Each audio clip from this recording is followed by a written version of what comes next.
Salut! On continue avec Tintin en Amérique. Alors là, Tintin avait entendu cet homme-là, qui était visiblement le chef d'une association qui était ennemie d'Al Capone, qui lui proposait un contrat pour que Tintin devienne lui-même un gangster pour lutter contre Al Capone. D'accord? Mais pas pour la police. Non, pas pour la police, pour d'autres gangsters. D'accord? Donc, autrement dit, pour qu'un gang de gangsters lutte contre un autre gang de gangsters. D'accord? Donc, Tintin n'en croyait pas ses oreilles. Hein? Et là, la réaction de Tintin est assez forte. Regardez. Tintin déjà se lève. Il se lève avec son pistolet. Il sort son pistolet. D'accord? On pourrait dire il dégaine. D'accord? Dégaine. Non, dégaine-toi. D'accord, dégainer. Bon, il sort son pistolet, il dégaine son pistolet et dit « Haut les mains, bandit, et remettez-moi ce Pardon, je recommence. « Haut les mains, bandit, et remettez-moi ce papier. Sachez que je suis venu à Chicago pour vaincre les gangsters, et non pour me faire gangster moi-même. » Alors, je vais le relire parce que je l'ai mal lu. « Haut les mains, bandit, et remettez-moi ce papier. Sachez que je suis venu à Chicago pour vaincre les gangsters, et non pour me faire gangster moi-même. » Alors là, on voit en tout cas la surprise de l'homme au costume bleu qui n'avait visiblement pas anticipé ça, qui lève les mains. D'accord, donc haut les mains, hein, il répond à l'ordre, il lève les mains et on voit son cigare qui tombe. D'accord, on pourrait dire il en a lâché son cigare.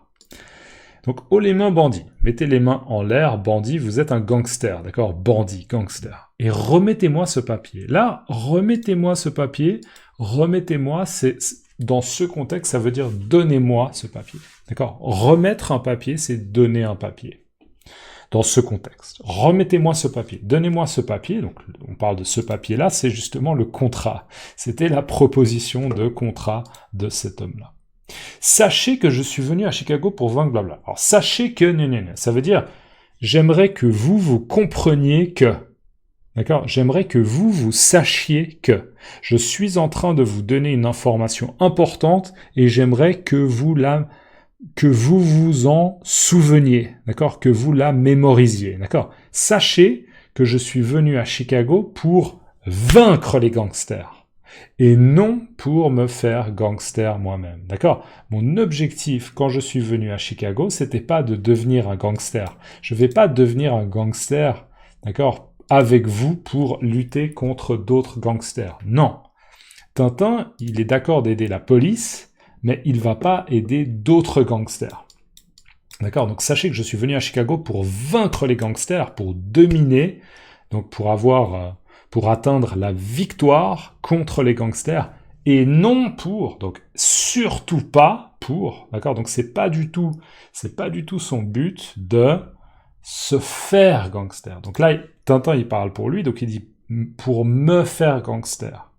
Mais moi, si je parle de Tintin, je vais dire c'était surtout pas son but de se faire gangster. Donc, en d'autres mots, pour Tintin, l'objectif, c'était surtout pas de devenir lui-même un gangster. D'accord? Sachez que je suis venu à Chicago pour vaincre les gangsters, et non pour me faire gangster moi-même. Alors, que va-t-il se passer? Suspense, on enchaîne. On a Tintin là qui dit « Je vais commencer par vous faire arrêter. » Ah, vous croyez? Alors, là, Tintin se dit « Bon, ça suffit, il faut faire quelque chose. Cet homme est un gangster, il est dangereux, on va appeler la police pour que la police arrête cet homme. » D'accord? Donc, je vais commencer par vous faire arrêter. Littéralement, la première chose que je vais faire, d'accord, c'est demander à la police, probablement, de vous arrêter. D'accord? Donc la police va vous arrêter. Je vais commencer par vous faire arrêter. Et là, l'homme reprend un sourire, un peu un sourire narquois, comme ça. Ah, vous croyez? Ah, vous croyez? Ah, vous croyez? Visiblement, l'homme a l'air, on pourrait dire, il a l'air sûr de son coup. Il a l'air sûr de son coup. Il a peut-être un plan en tête, une stratégie, et il a l'air sûr de son coup. Et en effet, regardez ce qu'il fait là. On le voit avec son pied, il appuie sur quelque chose et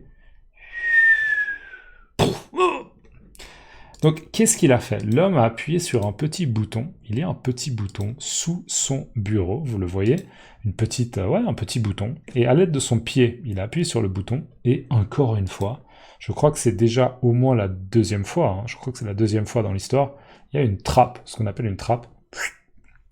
Il y a une trappe qui s'est ouverte et on voit Tintin qui chute.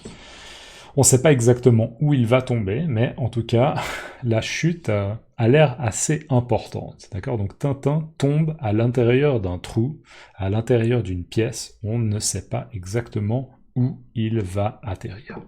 Et l'homme au costume bleu se permet un commentaire et lui dit « Épatant ce petit mécanisme placé sous le pied ».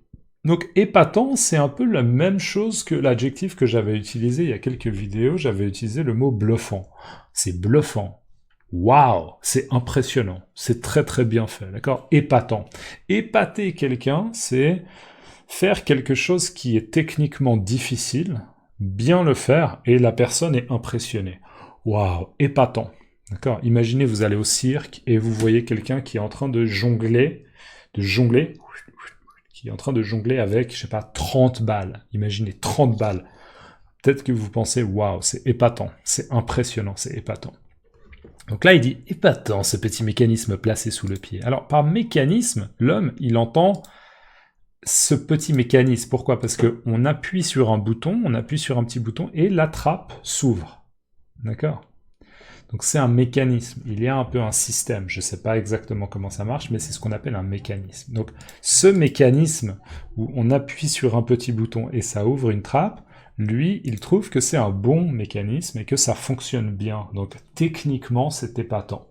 Épatant, ce petit mécanisme placé sous le pied.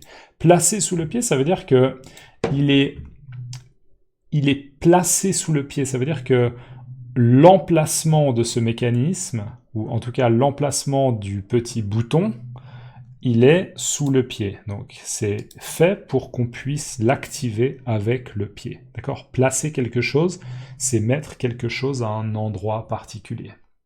D'accord? Placer quelque chose à un endroit particulier. Épatant ce petit mécanisme placé sous le pied. Sous, je vous rappelle, là, le stabilo, il est sur ma main. Là, il est au-dessus de ma main. Là, il est au-dessous de ma main. Ou bien sous ma main.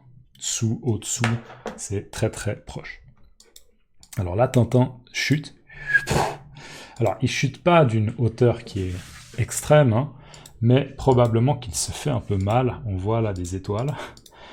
Et on ne sait pas exactement où il est, mais il est visiblement dans une salle qui a l'air assez vide. D'accord? On ne voit pas de meubles, on ne voit pas de bureaux.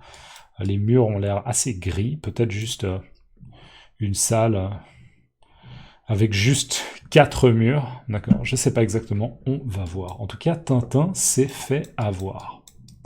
Il s'est fait avoir, il a été piégé, d'accord. Et là, Tintin dit justement quelque chose de similaire, il dit « J'ai été joué, et me voilà pris. Oh, de la fumée, quelle drôle d'odeur. Est-ce que... » Donc, j'ai été joué. Alors, là, j'ai été joué... C'est pas l'idée de jouer comme un enfant qui joue... D'accord. J'ai été joué, j'ai préparé un synonyme, c'est... Alors, un synonyme un peu plus technique, c'est j'ai été dupé. Dupé, D-U-P-E accent aigu. Mais un autre synonyme que probablement vous connaissez mieux, c'est j'ai été manipulé. Parce que je pense qu'il y a pas mal de langues, peut-être votre langue maternelle, où on a un mot de cette famille, manipulé, d'accord? J'ai été manipulé, ça veut dire que tout ça, l'homme en bleu l'avait préparé, il l'avait anticipé, d'accord? Il savait qu'il pouvait utiliser le petit mécanisme sous le pied, d'accord? Donc en fait, Tintin, il a été manipulé et il a été piégé. D'accord? J'ai été joué. Donc c'est la même chose que dire j'ai été dupé, j'ai été manipulé. D'accord? Et me voilà pris. Me voilà pris, ça veut dire que je suis capturé, je ne suis plus en liberté et je ne sais pas quoi faire. D'accord? Ça va être quoi la solution pour sortir d'ici, pour m'enfuir? Je ne sais pas. D'accord? Je suis pris. Me voilà pris. Et il dit de la fumée. Alors la fumée, c'est ça. On voit la fumée qui est grise et qui commence à être très très épaisse. D'accord? La fumée épaisse. C'est pas simplement juste des bougies, joyeux anniversaire, et vous soufflez, et il y a un petit peu de fumée. Non, c'est vraiment une fumée épaisse. D'accord? Une fumée épaisse, une fumée dense, épaisse. Oh, oh, de la fumée. Quelle drôle d'odeur. Alors, quelle drôle d'odeur. Là, encore une fois, c'est pas le registre de oh là là, c'est drôle, tu vois. Ha ha ha, c'est drôle. Non. Quelle drôle d'odeur, ça veut dire c'est une odeur étrange. C'est une odeur, on pourrait presque dire un peu suspecte. D'accord? Une odeur un peu étrange.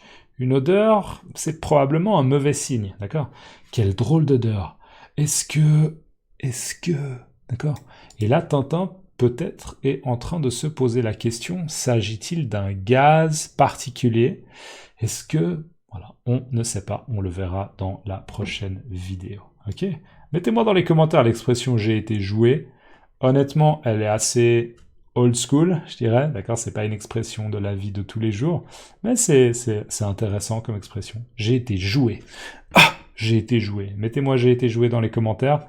Vous pouvez me laisser un like s'il vous plaît, ça vous prend quelques secondes et pour moi c'est pratique, ça m'aide au niveau de l'algorithme. Et un grand merci à toutes les personnes qui me soutiennent, n'hésitez pas, vous avez des liens dans la description. À la prochaine, ciao.